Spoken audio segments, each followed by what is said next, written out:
ಸದಾಗಮೈಕ ವಿಜ್ಞೇಯಂ ಸಮತೀತಕ್ಷರಾಕ್ಷರಂ ನಾರಾಯಣಂ ಸದಾ ವಂದೇ ನಿರ್ದೋಷಾಶೇಷ ಸದ್ಗುಣಂ ವಿಶೇಷಣಾನಿ ಯಾನೀಹ ಕಥಿತಾನಿ ತದುಕ್ತಿಭಿಃ ಸಾಧಯಿಷ್ಯಾಮಿ ತಾನ್ಯೇವ ಕ್ರಮಾತ್ ಸಜ್ಜನ ಸಂವಿದೇ. ಹೋದ ಬಾರಿ ಒಂದೆರಡು ಪಂಕ್ತಿ ಮಾಡಿದ್ದೆ, ಮುಂದೆ ಅದನ್ನು ಎಕ್ಸ್ಪ್ಲೈನ್ ಮಾಡ್ತೇನೆ ಅಂತ ಹೇಳಿದ್ದೆ. ಅದನ್ನು ನೋಡೋಣ.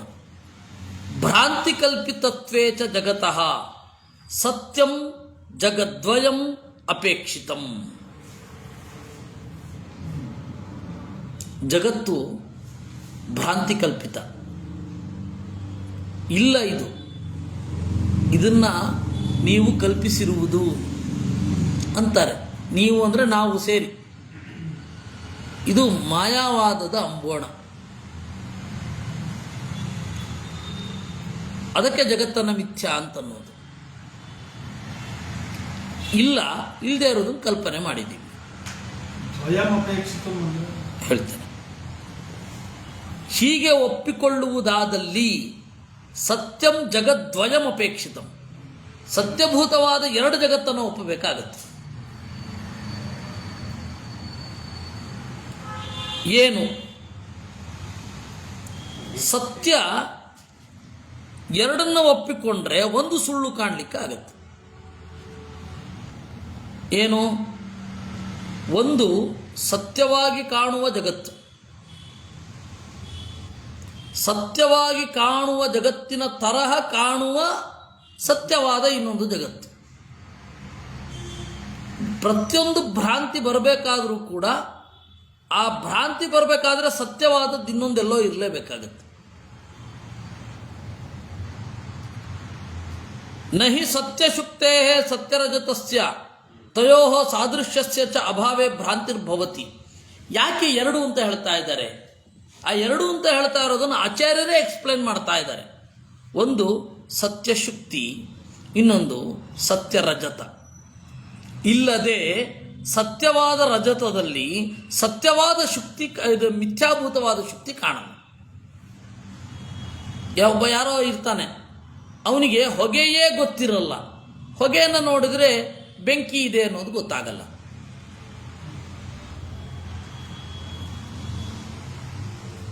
ಅವನಿಗೆ ಇಬ್ಬನಿಯನ್ನು ನೋಡಿ ಬಾಷ್ಪ ಅಂತ ಕರೀತಾರೆ. ಬೆಳಗ್ಗೆ ಹೊತ್ತು ಕೆರೆಯ ಮೇಲ್ಗಡೆ ಹೋಗ್ತಾ ಇರುವ ಇಬ್ಬನಿಯನ್ನೋ ಅಥವಾ ಇನ್ನೇನನ್ನೋ ಫಾಗ್ ಅಂತ ವದಂತಿ, ಅದು ಹೋಗ್ತಾ ಇರುವಾಗ ಅದನ್ನು ನೋಡಿ ಹೊಗೆ ಅಂತ ಭ್ರಾಂತಿ ಬರಬೇಕಾದ್ರೆ ನಿಜವಾದ ಹೊಗೆ ಒಂದು ಗೊತ್ತಿರಬೇಕಾಗತ್ತೆ. ಆಮೇಲೆ ನಿಜವಾಗಿ ಇಲ್ಲಿ ಹೋಗ್ತಾ ಇರಬೇಕಾಗತ್ತೆ. ಎರಡು ಇಲ್ಲದೆ ಒಂದು ಭ್ರಾಂತಿ ಬರಲ್ಲ. ಅದೇ ರೀತಿಯಲ್ಲಿ ಶುಕ್ತಿಯನ್ನು ಸತ್ಯ ಅಂತ ಒಪ್ಪಬೇಕು, ಕಪ್ಪೆ ಚಿಪ್ಪು ಸತ್ಯ ಅಂತ ಒಪ್ಪಬೇಕು. ಆಮೇಲೆ ಸತ್ಯಭೂತವಾದ ರಜತ ಇರಬೇಕು. ಈ ಎರಡು ಇದ್ದ ಮೇಲೆ ಸತ್ಯವಾದ ಒಂದನ್ನು ನೋಡಿ ಮಿಥ್ಯಾಭೂತವಾಗಿ ಇನ್ನೊಂದನ್ನು ಚಿಂತನೆ ಮಾಡಬಹುದು. ಎರಡು ಇಲ್ಲದೆ ಒಂದು ಭ್ರಮೆ ಬರಲಿಕ್ಕೆ ಸಾಧ್ಯ ಇಲ್ಲ. ಅದರಿಂದಾಗಿ ನೀವು ದೃಷ್ಟಾಂತವನ್ನು ಮಾತ್ರ ಹೇಳ್ತಾ ಇದ್ದ ಹಾಗೆ ಕೇಳಲಿಕ್ಕೆ ಅದು ಜನಮನೋರಂಜಕ.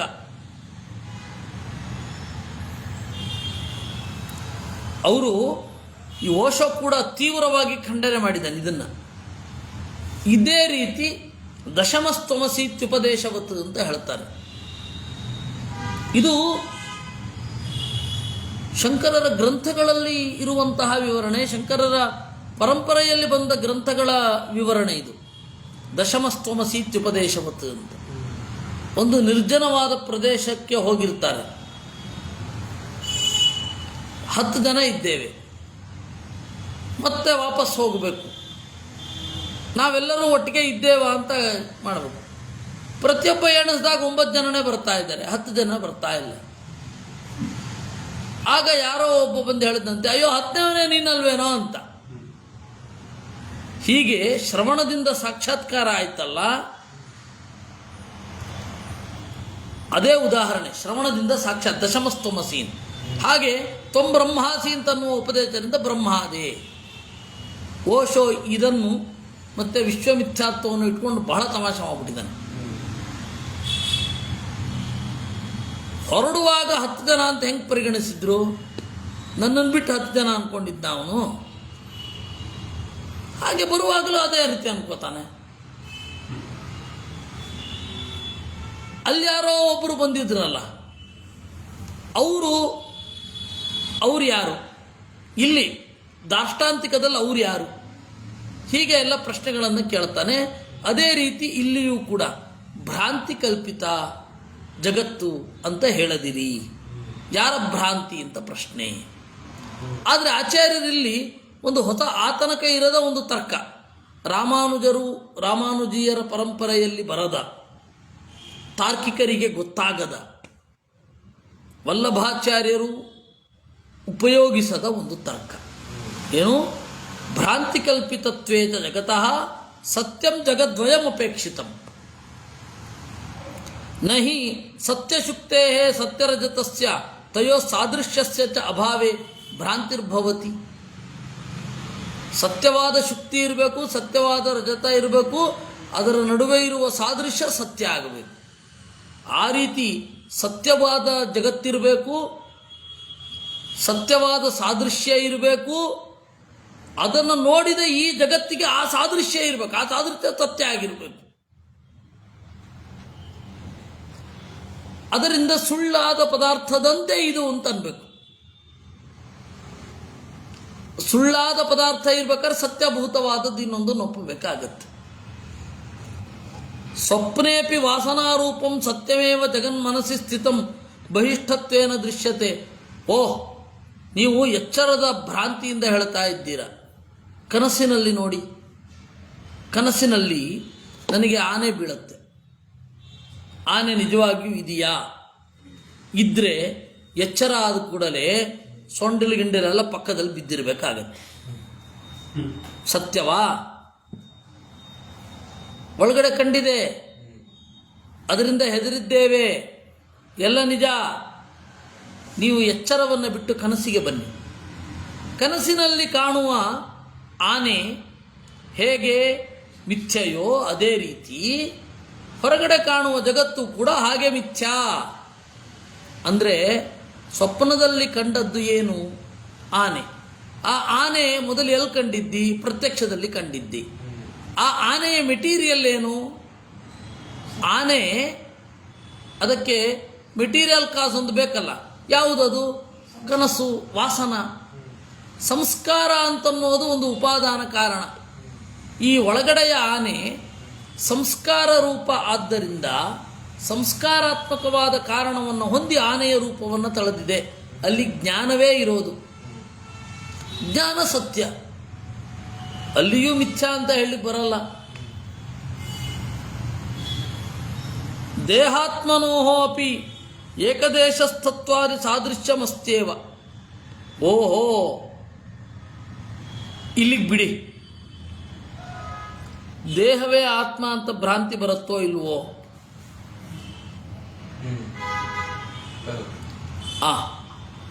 ಸಾದೃಶ್ಯ ಇದೆಯಾ? ಇದೆ. ದೇಹ ಹಾಗೂ ಆತ್ಮನಿಗೂ ಸಾದೃಶ್ಯ ಇದೆ. ಒಂದೇ ಕಡೆ ಇದ್ದಾರಾ? ಒಂದೇ ಕಡೆ ಇರೋದ್ರಿಂದಾಗಿ ಜೀವನ ಕೈ ದೇಹದ ಕೈಯಲ್ಲಿ, ಜೀವನ ತಲೆ ದೇಹದ ತಲೆಯಲ್ಲಿ ಇದ್ದಾಗ ನಾವೇನು ಮಾಡ್ತೇವೆ? ಈ ಕೈ ದೇಹದ್ದು, ಈ ದೇಹವೇ ನಾನು ಅಂತ ಅಂದುಕೊಳ್ತೇನೆ. ಏಕದೇಶಸ್ಥತ್ವ ಅನ್ನೋದು ಇರೋದ್ರಿಂದ ಅಲ್ಲಿಯೂ ಈ ತರಹದ ಸೂಕ್ಷ್ಮ ಸಾದೃಶ್ಯ ಇರುವುದರಿಂದ ಅಲ್ಲಿಯೂ ಭ್ರಾಂತಿ ಬಂದಿದೆ. ಜಡಭೂತವಾದ ದೇಹವೂ ಸತ್ಯ, ಚೇತನಭೂತನಾದ ಆತ್ಮನೂ ಸತ್ಯ. ಅದೆರಡು ಭಿನ್ನ ಭಿನ್ನವಾಗಿದೆ. ಸಾದೃಶ್ಯ ಇಲ್ಲದೆ ಹೇಗೆ ಭ್ರಾಂತಿ ಬರುತ್ತೆ ಅಂತ ಕೇಳಬೇಡಿ. ಸಾದೃಶ್ಯ ಇದ್ರೇನೆ ಭ್ರಾಂತಿ ಬರೋದು. ಅದರಿಂದಾಗಿ ಆಕಾಶವನ್ನು ನೋಡಿ ನಮ್ಮ ಮನೆಯ ಹುಡುಗಿ, ನಮ್ಮ ಮನೆ ಪಕ್ಕದ ಹುಡುಗಿ ಅಂತ ಯಾವನು ಅಂದ್ಕೊಳ್ಳಲ್ಲ. ಯಾಕೆಂದರೆ ಅಲ್ಲಿ ಸಾದೃಶ್ಯವೇ ಇಲ್ಲ. ಯತ್ರ ಸಾದೃಶ್ಯಂ ವರ್ತತೆ ತತ್ರೈವ ಭ್ರಾಂತಿರ್ವರ್ತತೆ. ಎಲ್ಲಿ ಸಾದೃಶ್ಯ ಇದೆಯೋ, ಎಲ್ಲಿ ಸಿಮಿಲಾರಿಟಿ ಇದೆಯೋ ಅಲ್ಲಿಯೇ ಭ್ರಾಂತಿ ಬರುತ್ತೆ. ಮತ್ತೆ ಭ್ರಾಂತಿ ಬರಬೇಕಾದ್ರೆ ಎರಡು ಸತ್ಯವನ್ನು ಒಪ್ಪಲೇಬೇಕಾಗತ್ತೆ. ಶಂಖಪೀತಃ ನಭೋ ನೀಲಂ ಇತ್ಯಾದಿಶ್ವಪಿ ಪೀತತ್ವಾದಯೋ ಅನ್ಯತ್ರ ವಿದ್ಯಂತ ಏವ. ಓಹ್, ಹಾಗಾದರೆ ಹಳದಿ ಶಂಖ ಅಂತ ಒಬ್ಬನಿಗೆ ಭ್ರಾಂತಿ ಬರುತ್ತೆ. ಹಳದಿ ಶಂಖ ಅನ್ನೋದು ಮಿಥ್ಯೆಯೇ. ನೀವು ಸುಳ್ಳನ್ನು ನೀವು ಚಿಂತನೆ ಮಾಡಬೇಕಾದ್ರೆ ಸುಳ್ಳಿಗೆ ಆಸರೆಯಾಗಿ ಒಂದು ಸತ್ಯ ಇರುತ್ತೆ ಅಂದ್ರಲ್ಲ, ಆ ಥಿಯರಿ ಇಲ್ಲಿ ಬಿದೋಗುತ್ತೆ. ಏನು? ಶಂಖಪೀತಃ ಅಂತ ಜ್ಞಾನ ಬರುತ್ತೆ. ಎಲ್ಲಿಯಾದರೂ ಹಳದಿಯಾದ ಶಂಖ ಇರುತ್ತಾ? ಇರಲ್ಲ. ಎಲ್ಲಿಯಾದರೂ ನಭ ಆಕಾಶ ನೀಲಿಯಾಗಿ ಇರುತ್ತಾ? ಇರಲ್ಲ. ಮಿಥ್ಯಾಭೂತವಾದ ವಸ್ತುವಿಗೆ ಸತ್ಯಭೂತವಾದ ವಸ್ತು ಆಸರೆ ಎನ್ನುವ ನಿಮ್ಮ ಸಿದ್ಧಾಂತ ಬಿದೋಗತ್ತಲ್ಲ.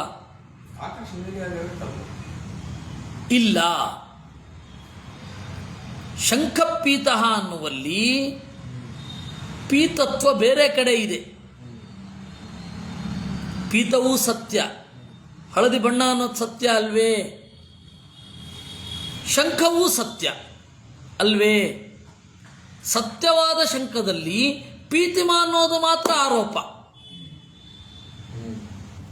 ಬಣ್ಣದ ಆರೋಪ. ಬಣ್ಣ ಸತ್ಯ ಬೇರೆ ಕಡೆ, ಶಂಖವೂ ಸತ್ಯ ಇಲ್ಲೇ. ಇನ್ನೂ ನಭೋ ನೀಲಂ ಅಂತ. ಹೌದು, ಈ ನಭಸ್ಸು ನೀಲ ಅಲ್ಲ, ಆದರೆ ನೀಲ ಬಣ್ಣವೇ ಇಲ್ವಾ ಬೇರೆ ಕಡೆಗೆ? ಅದೃಶ್ಯವಾದ ಆಕಾಶದಲ್ಲಿ ನೀಲಿ ಬಣ್ಣವೂ ಇದೆ. ಭೂತಮಪ್ಯಸಿತಂ ದಿವ್ಯ ದೃಷ್ಟಿಗೋಚರಮೇವತು. ಆಕಾಶ ಮಿಥ್ಯಾ ಅನ್ಬೇಡಿ, ಆಕಾಶ ಸತ್ಯ. ಸತ್ಯಭೂತವಾದ ಆಕಾಶದಲ್ಲಿ ನೀಲಿಮ ಆರೋಪ ಇದೆ, ಆದರೆ ಆರೋಪಿತಾತ್ ಅನ್ಯತ್ರ ನೀಲಂ ವರ್ತತಯೇವ. ಸಾದೃಶ್ಯಂಚ ದ್ರವ್ಯತ್ವಾದಿಕಂ ಕಿಂಚಿತ್ ಶಂಕಾದೀನಾಂ ಪೀತಾದೀನಾಂ ಚ ಅಸ್ತೇವ. ಅಲ್ಲಿಯೂ ಸಾದೃಶ್ಯವೂ ಇದೆ.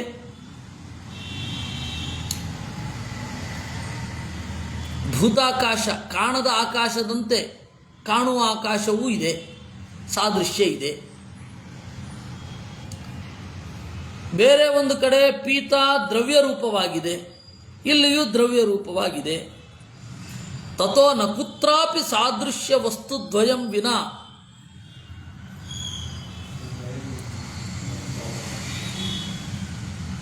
ಭ್ರಮ.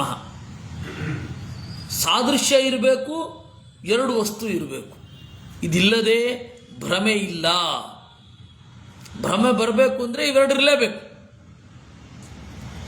ನಚ ಆತ್ಮನ್ಯನಾತ್ಮ ಭ್ರಮ ಕುತ್ರಾಪಿ ದೃಷ್ಟ.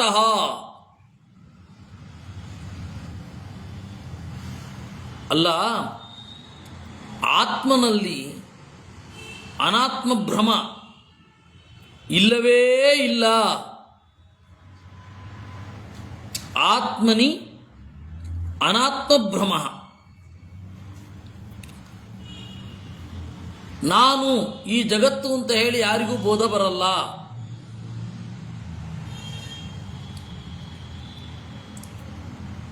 ಆತ್ಮನಲ್ಲಿ ಅನಾತ್ಮ ಜಡದ ಭ್ರಮೆ ಬರೋದಿಲ್ಲ ಎನ್ನದಿರಿ. ನಹಿ ಕಶ್ಚಿದ್ ಅಹಮಹಂ ನ ಭವಾಮಿ ಇತಿ ಭ್ರಾಂತೋ ದೃಶ್ಯತೆ. ಯಾರಿಗೂ ಕೂಡ ನಾನಲ್ಲ ಅಂತ ಯಾರಿಗೂ ಭ್ರಾಂತಿ ಇಲ್ಲ. ಅದರಿಂದಾಗಿ ಆತ್ಮನಲ್ಲಿ ಅನಾತ್ಮ ಭ್ರಮೆ ಬರೋದೇ ಇಲ್ಲ. ನಾನೇ, ನಾನು ಬೇರೆಯವನು ಅಂತ ಭ್ರಾಂತಿ ಬರಲ್ಲ. ಅದರಿಂದಾಗಿ ಬ್ರಹ್ಮನೇ ಆಗಿರುವ ನಾನು ಬ್ರಹ್ಮನಲ್ಲ ಅಂತ ಭ್ರಾಂತಿ ಬರಲ್ಲ. ಉಂಟ ಎಲ್ಲಿಯಾದರೂ ಭ್ರಾಂತಿ ಬರೋದಿಲ್ಲ. ಯಾಕೆ ನಾನೇ, ನಾನು ಹೌದೋ ಅಲ್ವೋ ಅಂತ ಯಾವತ್ತೂ ಭ್ರಾಂತಿ ಬರಲ್ಲ. ಅದು ಸುಮ್ಮನೆ ತಮಾಷೆಗೆ ಒಂದು ಜೋಕಿದೆ. ರೈಲಿನಲ್ಲಿ ಹೋಗ್ತಾ ಇರಬೇಕಾದ್ರೆ ಒಬ್ಬ ಸರ್ದಾರ್ಜಿ ಒಬ್ಬನಿಗೆ ಸಮ ಬೈದಂತೆ. ಹೊಡೆದು ಎರಡೇಟು ಹೊಡೆದು ಮಾರನೇ ದಿವಸ 5 ಗಂಟೆಗೆ ನನ್ನ ನೆಬ್ಬಿಸ್ಬೇಕು, ನಾನಿಂಥ ಸ್ಟೇಷನಲ್ಲಿ ಇಳಿಲಿಕ್ಕಿದೆ ಅಂತ ಹೇಳ್ದ. ಇವನಿಗೆ ಸಿಟ್ಟು ಬಂತು, ಪೂರ್ತಿ ತಲೆ ಬೋಳಿಸಿಬಿಟ್ಟ, ತಲೆ ಬೋಳಿಸಿ ಗಡ್ಡ ತೆಗೆದುಬಿಟ್ಟಂತೆ. ಅವನು ಗೊತ್ತೇ ಆಗಿಲ್ಲ, ಅಷ್ಟು ನಿದ್ರೆ ಅವನಿಗೆ, ಸರ್ದಾರ್ಜಿಗೆ. ಬೆಳಗ್ಗೆ ಎಬ್ಸದ್ನಂತೆ 5 ಗಂಟೆಗೆ. ಅವನು ಎದ್ದು ಹೋಗಿ ಮುಖ ತೊಳ್ಕೊಳ್ಬೇಕು ಅಂತ ಹೇಳಿ ಕನ್ನಡಿ ಮುಂದೆ ನಿಂತುಕೊಂಡು, ಅಯ್ಯೋ ನನ್ನನ್ನು ಎಬ್ಸಿದ್ರೆ ಬೇರೆ ಯಾರನ್ನೋ ಎಬ್ಬಿಸ್ಬಿಟ್ಟಿದ್ದಾನೆ ಅಂತ ಹೋಗಿ ಮಲ್ಕೊಂಡ್ಬಿಟ್ಟಂತೆ. ಇದು ಒಂದು ತಮಾಷೆ ಅಷ್ಟೇ, ವಾಸ್ತವವಲ್ಲ. ಆ ಅನುಭವ, ನನ್ನನ್ನಲ್ಲದೆ ಬೇರೆ ಯಾರನ್ನೋ ಎಬ್ಬಿಸ್ಬಿಟ್ಟಿದ್ದಾರೆ ಅಂತ ಅನುಭವ ಬಂದಿದ್ದು ಯಾರಿಗೆ? ತನಗೇನೆ. ಅದರಿಂದಾಗಿ ತನ್ನಲ್ಲಿ ಅವನಲ್ಲಿ ಅವನಲ್ಲ ಅಂತ ಭ್ರಮೆ ಯಾರಿಗೂ ಬರಲ್ಲ. ಅದರಿಂದ ಆತ್ಮನ್ಯನಾತ್ಮ ಭ್ರಮ ಕುತ್ರಾಪಿ ನ ದೃಷ್ಟ. ಜಡವನ್ನು ತಾನು ಅಂತ ಅಂದುಕೊಳ್ಳೋದಿದೆ, ದೇಹವನ್ನು ತಾನು ಅಂತ ಅಂದುಕೊಳ್ತಾನೆ. ವಿಶೇಷತಃ ಸಾತ್ವಿಕರಲ್ಲದ ತಾಮಸರು ದೇಹವನ್ನೇ ನಾವು ಅಂತ ಅಂದುಕೊಂಡ್ಬಿಡ್ತಾರೆ. ಅದಕ್ಕಾಗಿ ಅವರಷ್ಟೆಲ್ಲ ಕಷ್ಟಪಟ್ಟು ವರ ಕೇಳೋದು, ರುದ್ರದೇವ್ರ ಹತ್ರನೋ ಬ್ರಹ್ಮದೇವ್ರ ಹತ್ರನೋ ಅವರು ಏಕೆಂದರೆ ದೇಹಾತಿರಿಕ್ತನಾದ ಆತ್ಮ ಹೇಗೂ ನಿತ್ಯ, ನೀನು ಕೇಳ್ಕೊಳ್ಳದೆ ಹೋದ್ರೂ ನಿತ್ಯ, ನೀನು ಕೇಳ್ಕೊಂಡ್ರು ನಿತ್ಯ. ಅಂದರೆ ಪ್ರಜ್ಞಾವಂತನ ಮಾತ್ರ ಯಾವಾಗಲೂ ಇರಲಿ ಅಂತ ಕೇಳ್ಕೊಂಡ್ಬಿಟ್ರೆ ಮುಗಿದೋಯ್ತು. ಆದರೆ ಅವ್ರು ಹಂಗೆ ಕೇಳಲ್ಲ, ದೇಹವೇ ನಿತ್ಯ ಅಂತ ಕೇಳೋದು, ಈ ದೇಹವೇ ಇರಬೇಕು ಅಂತ. ಅದಕ್ಕೆ ಅವರು ಇಲ್ಲಪ್ಪ ಅದಾಗಲ್ಲ, ಬೇಕಾದ್ರೆ ಅಸಾಧ್ಯವಾದ ಇನ್ಯಾವುದನ್ನು ಕೇಳ್ಕೊ. ಅವ್ರು ಯೋಚನೆ ಮಾಡಿ ಹೀಗೆ ಮಾಡಿದ್ರಾಗಲ್ಲ, ಹಾಗೆ ಮಾಡಿದ್ರಾಗಲ್ಲ, ಹೀಗೆ ಮಾಡದೆ ಹೋದರೆ ನಮ್ಗೆ ಕೊಲ್ಲಲಿಕ್ಕೆ ಆಗಲ್ಲ ಅಂತ ಹೊರ ಕೇಳ್ತಾರೆ. ಅದ್ರ ಮಧ್ಯದಲ್ಲಿ ಒಂದು ಲೂಪ್ ಹೋಲ್ ಇರುತ್ತೆ, ಅದನ್ನು ಭೇದಿಸ್ತಿರ್ತಾನೆ, ಅದೇ ದೇವರು. ಇದು ಏನಾಗತ್ತೆ,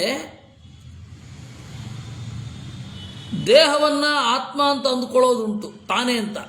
ಆದರೆ ನನ್ನಲ್ಲೇ ನಾನು ಹೌದು ಅಲ್ವೋ ಅಂತ ಯಾರಿಗೂ ಡೌಟ್ ಬರೋದು.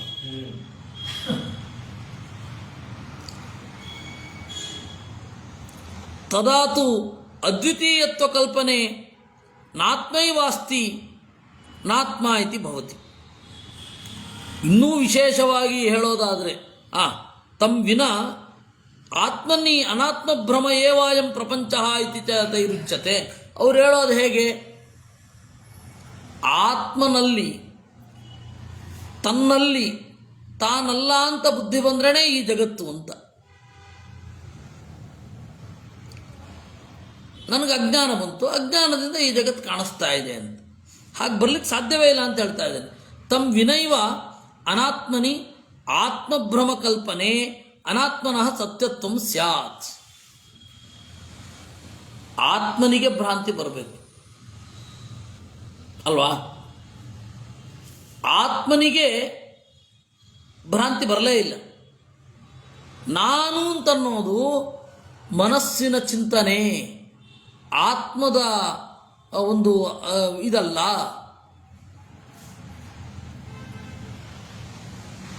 ನಾನು ಅನ್ನೋದು ಮನಸ್ಸಿನ ಚಿಂತನೆ. ನಾನು ಅನ್ನೋದಕ್ಕೆ ಮೂಲ ಯಾವುದು? ಮನಸ್ಸು. ಆತ್ಮ ಅಲ್ಲ ಅಂತ ನೀವು ಕಲ್ಪನೆ ಮಾಡಿಬಿಟ್ರೆ ಹಾಗಾದ್ರೆ ಅನಾತ್ಮಕ್ಕೆ ಚಿಂತನೆ ಬಂತು. ಜ್ಞಾನಂ ಸತ್ಯಂ, ಸತ್ಯಭೂತವಾದ ಜ್ಞಾನ ಇದೆ. ಆದ್ದರಿಂದಾಗಿ ಅದೆಲ್ಲವೂ ಸತ್ಯ ಆಗಬೇಕಾಗತ್ತೆ. ಜೀವರು ಜ್ಞಾನ ಇದ್ದರೆ ಸತ್ಯ, ಈ ಮಟ್ಟಕ್ಕೆ ಬರಬೇಕು. ತದಾಚ ಅದ್ವಿತೀಯತ್ವ ಕಲ್ಪನೆ ಅನಾತ್ಮೈವ ಅಸ್ತಿ ನಾತ್ಮ ಇತಿ ಭವತಿ. ಇನ್ನು ಅದ್ವಿತೀಯ ಅಂತ ಬೇರೆ ಹೇಳ್ತಿದ್ದೀರ. ಅದ್ವಿತೀಯ ಅಂದ್ರೇನು? ಇನ್ನೊಬ್ಬ ಇಲ್ವೇ ಇಲ್ಲ ಅಂತ.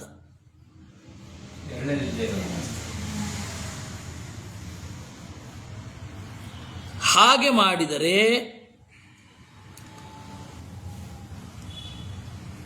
ಅನಾತ್ಮರು ಮಾತ್ರ ಇರೋದು, ಜಡ ಮಾತ್ರ ಇರೋದು, ಜೀವರಲ್ಲ ಅಂತ ಅನ್ಬೇಕಾಗತ್ತೆ. ಯಾಕೆಂದರೆ ಇರೋದು ಒಂದೇ. ಆ ಇರೋದು ಒಂದೇ ಏನು? ನಾನು ಅಂತ ಹೇಳಿ ಭ್ರಾಂತಿ ಬರ್ತಾ ಇದೆ. ಹಾಗಾದರೆ ನಾನು ಅಂತ ನನಗೆ ಭ್ರಾಂತಿ ಬರ್ತಾ ಇದೆ, ನಾನು ಜೀವ ಅಲ್ಲ, ಎಲ್ಲವೂ ಒಂದೇ ಅಂದರೆ ಜಡ ಮಾತ್ರ ಇದೆ ಅಂತ ಆಗತ್ತೆ. ಹಾಗೆ ಯಾಕೆ ಆಗಬಾರದು? ಆತ್ಮಜ್ಞಾನಾತ್ಮಕತ್ವೇ ಜಗತ ಆತ್ಮನೋ ಭಿನ್ನತ್ವೇನ ನ ದೃಶ್ಯೇತ. ಅಲ್ಲದೆ ಜಗತ್ತು ಆತ್ಮಜ್ಞಾನವಾಗಿದೆ, ಜ್ಞಾನದ ಪ್ರಾಡಕ್ಟು ಅಥವಾ ಅಜ್ಞಾನದ ಪ್ರಾಡಕ್ಟು. ಆತ್ಮ ಅಜ್ಞಾನಾತ್ಮಕತ್ವೇ.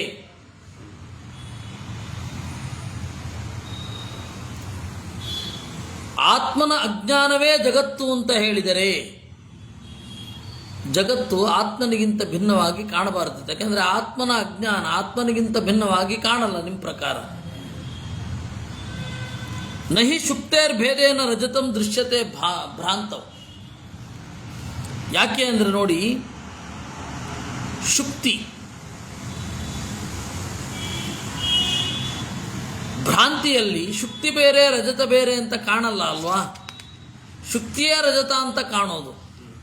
ನಿಮಗೆ ಇಲ್ಲಿ ಆತ್ಮನಲ್ಲಿ ಅಜ್ಞಾನವಿದೆ, ಆತ್ಮನೇ ಅಜ್ಞಾನ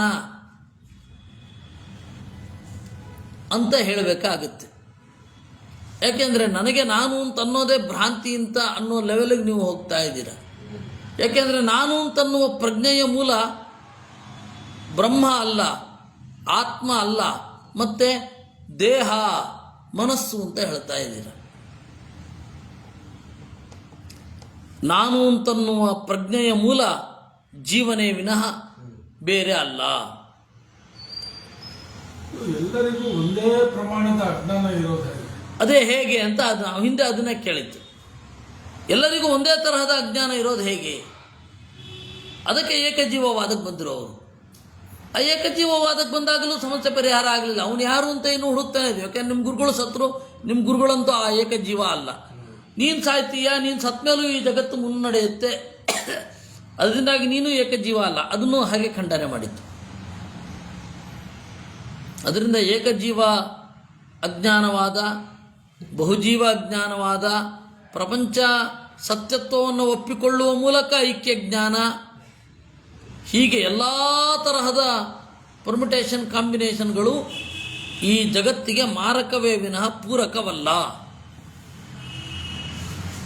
ನೀವು ಈಗ ಕೇಳಿದ್ರಲ್ಲ, ಅಲ್ಲಿ ನೋಡಿ, ನಚ ಏಕಮೇವ ಯುಗಪದ್ ಬಹುಜಾತಿತ್ವೇನ ಭ್ರಾಂತವು ದೃಶ್ಯತೆ. ಒಂದೇ ಬಹಳ ಜನರಿಗೆ ಒಟ್ಟಿಗೆ ಕನಸಿನಲ್ಲಿ ಭ್ರಾಂತಿಯಲ್ಲಿ ಕಾಣೋದಿಲ್ಲ ಅಲ್ವಾ? ನಚ ಆತ್ಮನಿ ಭೇದ ಭ್ರಮ ಕ್ವಾಪಿ ದೃಷ್ಟ.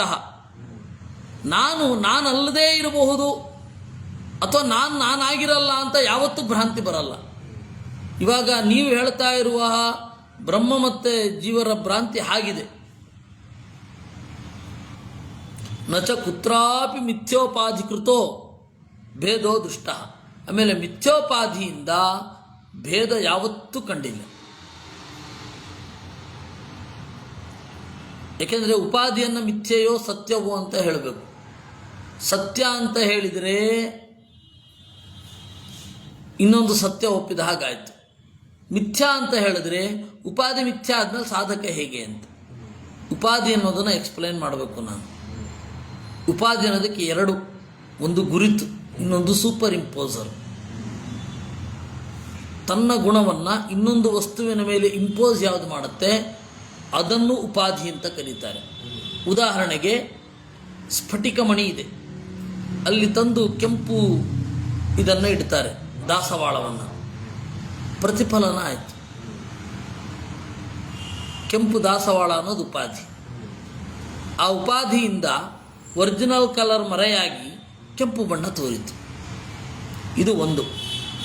ಇನ್ನೊಂದು ಉಪಾಧಿ ಅಂತಂದರೆ, ಈಗ ಒಂದು ಪೇಜು, ಆ ಪೇಜಿನ ಮಧ್ಯಕ್ಕೆ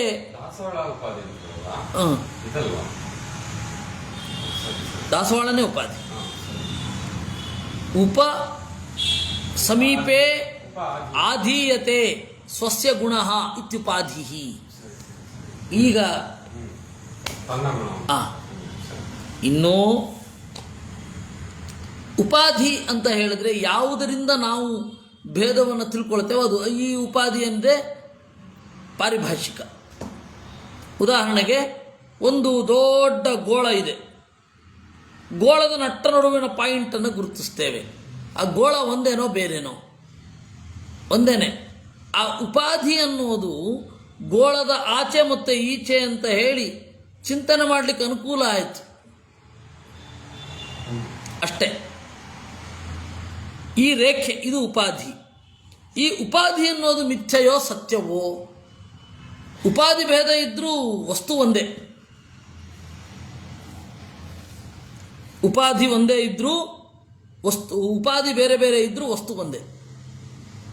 ಆಚೆಯ ಭಾಗ ಈಚೆಯ ಭಾಗ, ಎಡಗಡೆಯ ಭಾಗ ಬಲಗಡೆಯ ಭಾಗ. ಒಂದೇ ಪುಸ್ತಕದ ಪೇಜ್ಗಳಿದ್ದ ಹಾಗೆ ಅಂತ ಇಟ್ಕೊಳ್ಳಿ. ಈ ಮಿಥ್ಯೋಪಾಧಿಯಿಂದಾಗಿ ಭೇದ. ಇವು ಒಂದೇ ಪುಸ್ತಕ 100 ಪೇಜ್ ಇದೆ, ಆದರೆ ಒಂದೇ ಪುಸ್ತಕ ತಾನೇ.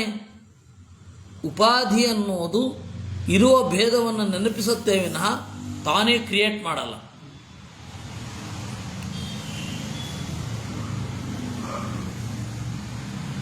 ಆದ್ದರಿಂದ ಉಪಾಧಿಯಿಂದ ಭೇದ ಕ್ರಿಯೇಟ್ ಆಗಲ್ಲ. ಉಪಾಧಿ ಅನ್ನೋದು ಭೇದವನ್ನು ನೆನಪಿಸುತ್ತೆ ಅಷ್ಟೇ. ಅದರಿಂದ ಉಪಾಧಿ ಅನ್ನೋದು ಜೀವ ಪರಮಾತ್ಮರ ನಡುವೆ ಭೇದವನ್ನು ಉಂಟು ಮಾಡಲಿಲ್ಲ. ಅವಾಗ ನೀವು ಹೇಳ್ಬೋದು ಉಪಾಧಿ ತೊಲಗಿದ್ರೆ ಜೀವ ಹಾಗೂ ಪರಮಾತ್ಮರು ಒಂದೇ ಅಂತ. ಈ ದೇಹ ಅನ್ನೋದು ಉಪಾಧಿ, ಈ ದೇಹ ಅನ್ನೋ ಉಪಾಧಿ ತೊಲಗಿದ ಮೇಲೆ ಜೀವ ಹಾಗೂ ಪರಮಾತ್ಮರು ಒಂದೇ. ಎಲ್ಲಿದೆ? ಮಿಥ್ಯೋಪಾಧಿಕೃತವಾದ ಭೇದ ಇಲ್ಲ ಎಲ್ಲಿಯೂ ಕೂಡ. ಸಾಕು.